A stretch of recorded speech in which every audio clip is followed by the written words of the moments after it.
சங்கீதம் 105. கர்த்தரை துதித்து அவருடைய நாமத்தை பிரஸ்தாபமாக்குங்கள். அவருடைய செய்கைகளை ஜனங்களுக்குள்ளே பிரசித்தப்படுத்துங்கள். அவரை பாடி அவரை கீர்த்தனம் பண்ணுங்கள். அவருடைய அதிசயங்களை எல்லாம் தியானித்து பேசுங்கள். அவருடைய பரிசுத்த நாமத்தை குறித்து மேன்மை பாராட்டுங்கள். கர்த்தரை தேடுகிறவர்களின் இருதயம் மகிழ்வதாக. கர்த்தரையும் அவர் வல்லமையையும் நாடுங்கள். அவர் சமூகத்தை நித்தம் தேடுங்கள். அவருடைய தாசனாகிய ஆபிரகாமின் சந்ததியே, அவரால் தெரிந்து கொள்ளப்பட்டவர்களாகிய யாக்கோபின் புத்திரரே, அவர் செய்த அதிசயங்களையும் அவருடைய அற்புதங்களையும் அவர் வாக்கின் நியாய தீர்ப்புகளையும் நினைவு கூறுங்கள். அவரே நம்முடைய தேவனாகிய கர்த்தர். அவருடைய நியாய தீர்ப்புகள் பூமி எங்கும் விளங்கும். 1000 தலைமுறைக்கென்று அவர் கட்டளையிட்ட வாக்கையும் ஆபிரகாமோடே அவர் பண்ணின உடன்படிக்கையையும் அவர் ஈசாக்குக்கு இட்ட ஆணையையும் என்றென்றைக்கும் நினைத்திருக்கிறார். அதை யாக்கோபுக்கு பிரமாணமாகவும் இஸ்ரவேலுக்கு நித்திய உடன்படிக்கையாகவும் உறுதிப்படுத்தி, உங்கள் சுதந்திர பாகமான கானான் தேசத்தை உனக்கு தருவேன் என்றார். அக்காலத்தில் அவர்கள் கொஞ்ச தொகைக்குட்பட்ட சொற்ப ஜனங்களும் பரதேசிகளுமாயிருந்தார்கள். அவர்கள் ஒரு ஜனத்தை விட்டு மறு ஜனத்தண்டைக்கும் ஒரு ராஜ்யத்தை விட்டு மறு தேசத்தார் அண்டைக்கும் போனார்கள். அவர்களை ஒடுக்கும்படி ஒருவருக்கும் இடங்கொடாமல் அவர்கள் நிமித்தம் ராஜாக்களை கடிந்து கொண்டு, நான் அபிஷேகம் பண்ணினவர்களை நீங்கள் தொடாமலும் என்னுடைய தீர்க்கதரிசிகளுக்கு தீங்கு செய்யாமலும் இருங்கள் என்றார்.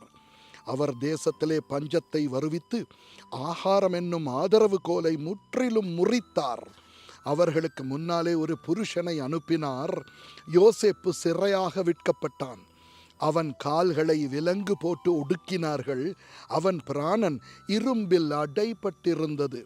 கர்த்தர் சொன்ன வார்த்தை நிறைவேறும் அளவும் அவருடைய வசனம் அவனை புடமிட்டது. ராஜா ஆள் அனுப்பி அவனை கட்டவிழ்க்கச் சொன்னான். ஜனங்களின் அதிபதி அவனை விடுதலை பண்ணினான்.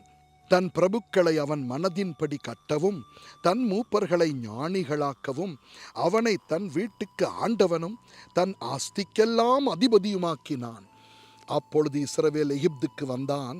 யாக்கோபு காமின் தேசத்திலே பரதேசியாயிருந்தான். அவர் தம்முடைய ஜனங்களை மிகவும் பலுகப் பண்ணி அவர்களுடைய சத்துருக்களை பார்க்கிலும் அவர்களை பலவான்களாக்கினார்.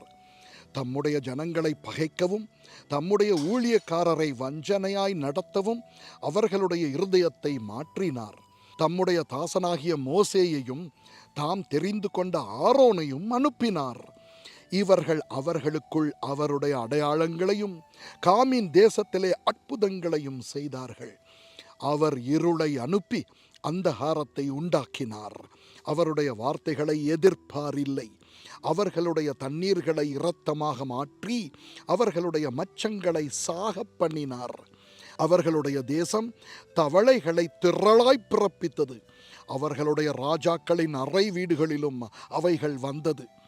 அவர் கட்டளையிட அவர்களுடைய எல்லைகளில் எங்கும் வண்டுகளும் பேன்களும் வந்தது. அவர்களுடைய மழைகளை கல் மழையாக்கி அவர்களுடைய தேசத்திலே ஜூவாலிக்கிற அக்கினியை வரப்பண்ணினார். அவர்களுடைய திராட்சை செடிகளையும் அத்தி மரங்களையும் அழித்து அவர்களுடைய எல்லைகளில் உள்ள மரங்களையும் முறித்தார். அவர் கட்டளையிட எண்ணி முடியாத வெட்டுக்கிளிகளும் பச்சை புழுக்களும் வந்து அவர்களுடைய தேசத்தில் உள்ள சகல பூண்டுகளையும் அரித்து அவர்களுடைய நிலத்தின் கனியை தின்று போட்டது. அவர்களுடைய தேசத்திலே தலைச்செண்கள் அனைத்தையும் அவர்களுடைய பெலனில் முதற் பெலனான யாவரையும் சங்கரித்தார். அப்பொழுது அவர்களை வெள்ளியோடும் பொன்னோடும் புறப்பட பண்ணினார். அவர்கள் கோத்திரங்களில் பலவீனப்பட்டவன் ஒருவனும் இருந்ததில்லை. எகிப்தியர் அவர்களுக்கு பயந்ததினால் அவர்கள் புறப்பட்ட போது மகிழ்ந்தார்கள். அவர் மேகத்தை மறைவுக்காக விரித்து இரவை வெளிச்சமாக்குகிறதற்காக அக்கினியையும் தந்தார். கேட்டார்கள். அவர் காடைகளை வரப்பண்ணினார். வான அப்பத்தினாலும் அவர்களை திருப்தியாக்கினார். கன்மலையை திறந்தார். தண்ணீர்கள் புறப்பட்டு வறண்ட வெளிகளில் ஆராய் ஓடிற்று.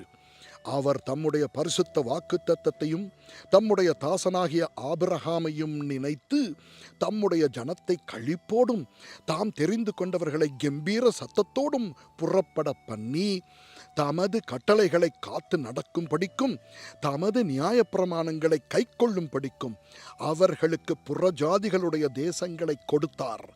அந்நிய ஜனங்களுடைய பிரயாசத்தின் பலனை சுதந்தரித்து கொண்டார்கள். அல்லேலூயா, ஆமென்.